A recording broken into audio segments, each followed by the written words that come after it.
നമസ്കാരം. Raf talk ഫുട്ബോളിലേക്ക് അവർക്കും സ്വന്തം. ബ്രസീലിനെ കണ്ടാൽ പഞ്ഞിക്കിടുന്നത് അർജന്റീന ഒരു സ്ഥിരം പരിപാടിയാക്കി മാറ്റിയിരിക്കുകയാണ്. ഏറ്റവും ഒടുവിൽ ഇന്നലെ ഒളിമ്പിക്സിന് യോഗ്യത ലഭിക്കാതെ ബ്രസീൽ പുറത്ത്.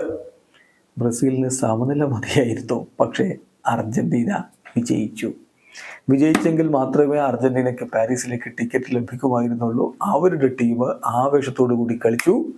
കളി അവർ സ്വന്തമാക്കി. ഏകപക്ഷീയമായ ഒരു ഗോളിന്, ലൂസിയാനോ ഗോണ്ടോയുടെ ഗോളിന് അവർ വിജയിക്കുന്ന കാഴ്ചയാണ് കണ്ടത്.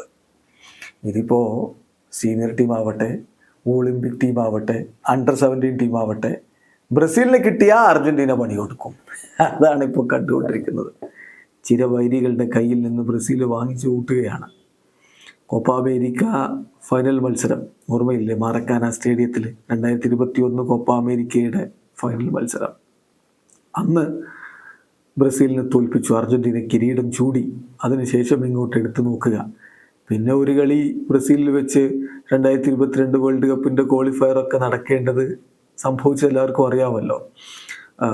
ബ്രസീലിൻ്റെ ഹെൽത്ത് അതോറിറ്റി ഇടപെട്ടു. തോക്കുമായിട്ട് പോലീസുകാരെ ഗ്രൗണ്ടിലേക്ക് വന്നു. കളിയൊക്കെ തടസ്സപ്പെടുത്തിയത്.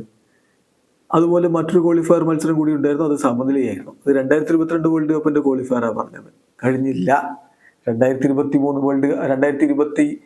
വേൾഡ് കപ്പിൻ്റെ ക്വാളിഫയർ 2023 നടന്നപ്പോൾ എന്താ ഉണ്ടായത്? മാറക്കാനയിലിട്ട് ബ്രസീലിനെ തോൽപ്പിച്ചു അർജന്റീന. ചുരുക്കത്തിൽ ബ്രസീലിനെ അർജന്റീനയുടെ മുന്നിൽ തോൽക്കുക എന്നുള്ളൊരു സ്ഥിരം പരിപാടി. അത് സീനിയർ ടീമിന്റെ കാര്യമാണ് പറഞ്ഞത്. ഇനി അണ്ടർ-17 വേൾഡ് കപ്പിൽ എന്താ സംഭവിച്ചത്? ഏകപക്ഷീയമായ 3 ഗോളുകൾക്ക് അർജന്റീന ബ്രസീലിനെ തറപറ്റിച്ചു. ഇപ്പോൾ ഈ ഒളിമ്പിക് ക്വാളിഫയറിൽ അർജന്റീന ഈ ഒളിമ്പിക് ക്വാളിഫയറിൽ അത്രയധികം മത്സരങ്ങളൊന്നും വിജയിച്ചു വന്ന ടീമല്ല. സമനിലയ്ക്ക് മേൽ സമനിലയായിരുന്നു. ഈ ഫൈനൽ റൗണ്ടിൽ തന്നെ അവർ ആകെ ഒരു കളിയാണ് വിജയിച്ചത്. അത് ബ്രസീലിനെ കൈ കിട്ടിയപ്പോൾ ആ ചുരുക്കങ്ങ് തീർത്തു. അവർ വിജയിച്ചു. അവരങ്ങ് ഒളിമ്പിക്സിന് യോഗ്യത നേടി. വല്ലാത്തൊരവസ്ഥയിലാണ് ബ്രസീൽ എന്നുള്ളതൊരു യാഥാർത്ഥ്യമാണ്. ഫിഫ റാങ്കിങ്ങിൽ അവർ താഴേക്ക് പോയി. സൗത്ത് അമേരിക്കൻ വേൾഡ് കപ്പ് ക്വാളിഫയറിൽ അവർ 6ാം സ്ഥാനത്ത് നിൽക്കുന്നൊരു സാഹചര്യം. ഒളിമ്പിക്സിന് യോഗ്യതയില്ല. ഈ ഒരു അവസ്ഥയിൽ ബ്രസീലിനെ കാണുന്നത് തീർച്ചയായിട്ടും ബ്രസീലിയൻ ആരാധകർക്ക് വലിയ നിരാശയുണ്ടാക്കുന്നതാണ്. അതേസമയം ഇത് അർജന്റീന ആരാധകർക്ക് ആഘോഷത്തിൻ്റെ സമയവുമാണ്. വീഡിയോ അവസാനിക്കുന്ന ഫുട്ബോൾ ലോകത്തെ കൂടുതൽ വിശേഷങ്ങളുമായി റാഫ് ടോക്സ് കൊണ്ടുവെത്താം.